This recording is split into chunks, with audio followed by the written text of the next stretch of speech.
CR, this is Frank from Max Digital, and as I mentioned, I wanted to shoot you over this quick video with some specific things that you guys can do yourselves to help bring in more business just by better utilizing both your website and your Google Business Profile. So I see you guys do some HVAC services in the Middletown, New York area. So I did a Google search for heater repair Middletown, New York, and this is the search results page that comes up. And since 90% of the people never click past the first page, you're going to want to get into as many of the 3 sections of this page as possible. So I see you're already in the first section because you're paying Google to advertise. So now what you can also do to kind of, grow the number of clicks coming to you is get into the second section and third section below it. This second section here is known as the Google Map Pack, and it consists of usually the 3 strongest or businesses with the strongest Google Business Profile.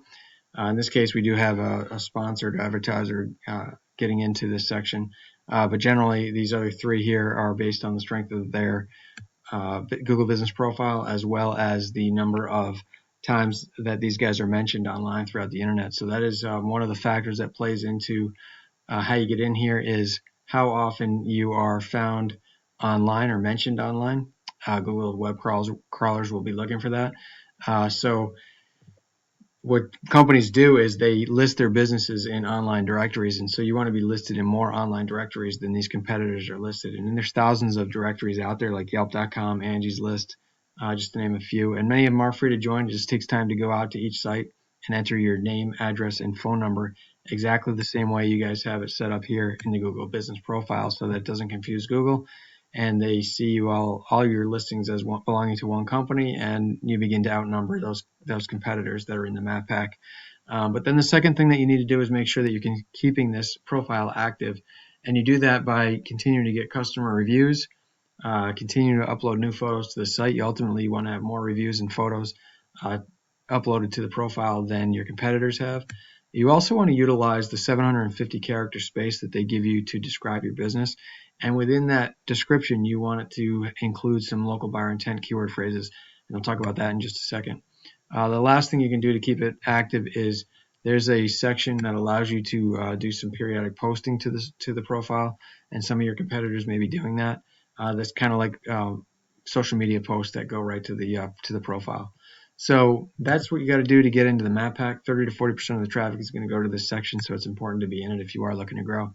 Then the next section down here is known as the organic listings, and to rank high in the organic section, it's based on the strength of your content and your backlinks profile. So I wanted to compare your content and backlinks to HVAC, or Larson's Heating and Cooling, I should say, the #1 HVAC site in the Middletown area. All right, so just looking at your content here, one thing I wanted to point out is that Google looks for 1,500 to 2,000 words on your homepage for them to consider you an authoritative site or an expert in your niche. And so that getting to that status would definitely help you in the ranking. Ideally, or definitely, you want to have more content than your competitor has. But you don't just want any content. Your content has to be dense in local buyer intent keywords. And these are the words that people are actually frequently typing into the Google search bar and the phrases that you would like your site to be found for. So the more these keywords are mentioned in your content, the more relevant Google will see your site to the search phrase. So that's what I wanted to mention on content. It's about the amount of content and having enough content to be able to include the local buyer intent keyword phrases. So I use this tool here called Ahrefs to analyze different websites. So here's your website, and right now you're not ranking for any keywords, and that must be because of the way your content is written. It's making it difficult, I guess, for Google to match up exactly what searches it should be associating your content with.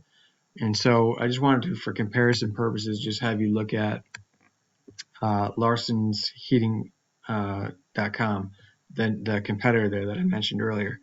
So you can see this first one that they're ranking for is inclusive of their name. But then these next ones down here, these next 3 are local buyer intent keyword phrases that I was talking about.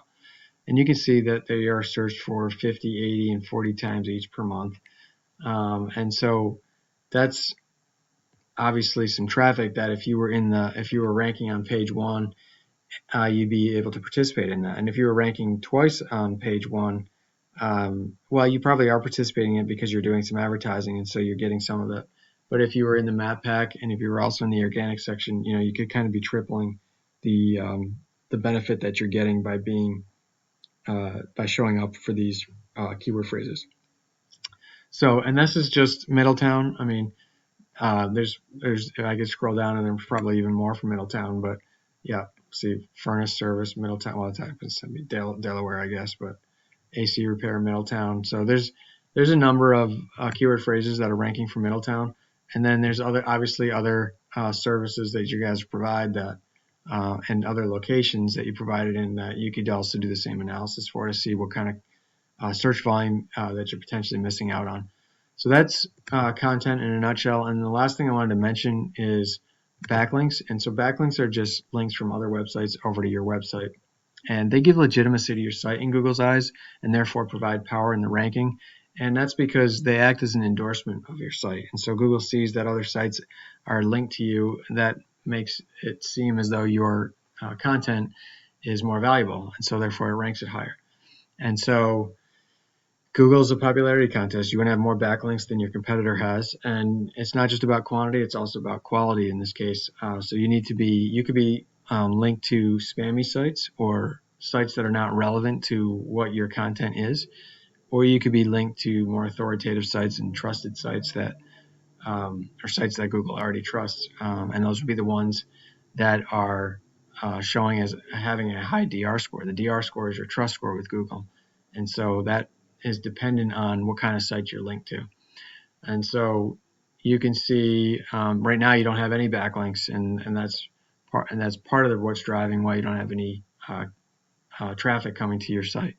It's a function that traffic is a function of the keywords that you're ranking for and the backlinks. And so right now, when I say no traffic, that's traffic going through your site. So whatever calls you're getting from online, it must be coming from the ads or clicking on the ads and going to whatever landing page Google has set up for you. But let's just look at your competitor site here. They have 500 backlinks from 32 unique referring domains, but they're not quality backlinks, and you can tell that because of their DR score is only a 3. And so a good site has a DR score of 30 or higher. And so you're really going to want to look and pay attention to what sites that you are linking to. You can click on this and you can see who they are linked to, and you can try to get the same links pointed back to you, but you're only going to want to do that for the ones with the higher DR scores because Google rewards you for having links to good sites or trusted sites. So hopefully that makes sense. If you have any questions, feel free to reach out. I know it can sometimes be confusing, but I'd be happy to answer any questions you have. And if you wouldn't mind just leaving me a reply back, just to let me know that you watched the video and whether you found it helpful or not, or if there's other content that you think would be valuable in future videos, that would be great for me to know as well. Thanks so much, and I look forward to hearing from you. Have a great day.